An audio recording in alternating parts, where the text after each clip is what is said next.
Bienvenue au Starter du jour pour bien démarrer sa journée. Aujourd'hui, reprends ta joie. Je crois que parfois, on se retrouve à terre et ça nous arrive à tous. Et le Seigneur veut que tu reprennes ta joie. Dieu veut te montrer que tu es capable de pouvoir lever la tête et de voir au-delà des combats, au-delà des difficultés, au-delà des Goliaths qui se dressent devant toi, à regarder à la grandeur de Dieu. Parce que peu importe les Goliaths qui sont autour de nous, ils ne sont que des nains face à la grandeur de notre Dieu. Alors reprends ta joie, ne te laisse pas voler. La Bible nous parle de ce peuple qui est arrivé en exil. Ils étaient dans les larmes et disaient, mais comment on va pouvoir louer? On a perdu notre joie. Comment on va pouvoir adorer Dieu alors que nous sommes loin de Jérusalem et de la montagne de Sion? Ils avaient accroché leur harpe, leur instrument de musique en disant, c'est terminé. Ils se sont mis à pleurer. Je ne pourrai pas louer Dieu alors que je suis dans une terre étrangère. Et j'aimerais t'encourager à réaliser qu'à la fin de l'histoire, ils étaient comme ceux qui font un rêve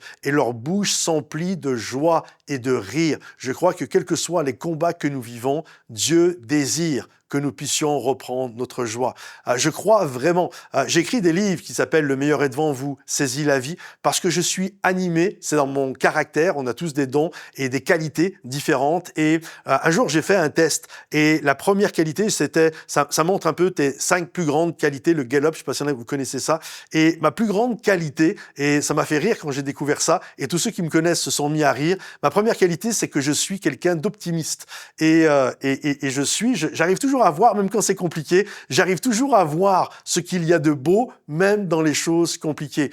Et je me souviens un jour, quelqu'un m'a dit, « Ah, mais vous, de toute façon, quand vous êtes optimiste, les gens positifs, tu sais, c'est comme si un peu on était niais. Tu sais que, en fait, c'est les réalistes. C'est ça qui est important, c'est d'être pessimiste. Et c'est vrai que c'est important d'être raisonnable et d'avoir une petite dose parfois de pessimisme. Mais je crois à la réalité de la foi. Parce que je crois que la foi, mes amis, c'est au-dessus d'être optimiste. En fait, vous connaissez certainement ce dicton qui dit que celui qui est optimiste, il voit le verre à moitié plein et le pessimiste, il voit littéralement, lui, le verre à moitié vide. Et je crois que celui qui a la foi, c'est encore plus que ça. Celui qui a la foi, lui, il voit un verre qui déborde. Il voit pas moitié plein, moitié vide. Il voit un verre qui déborde.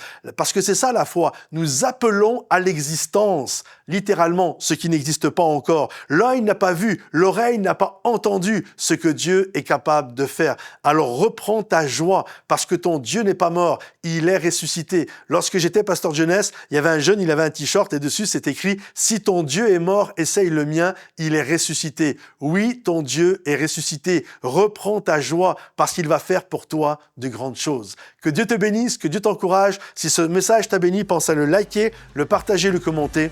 À bientôt les amis. Bye bye.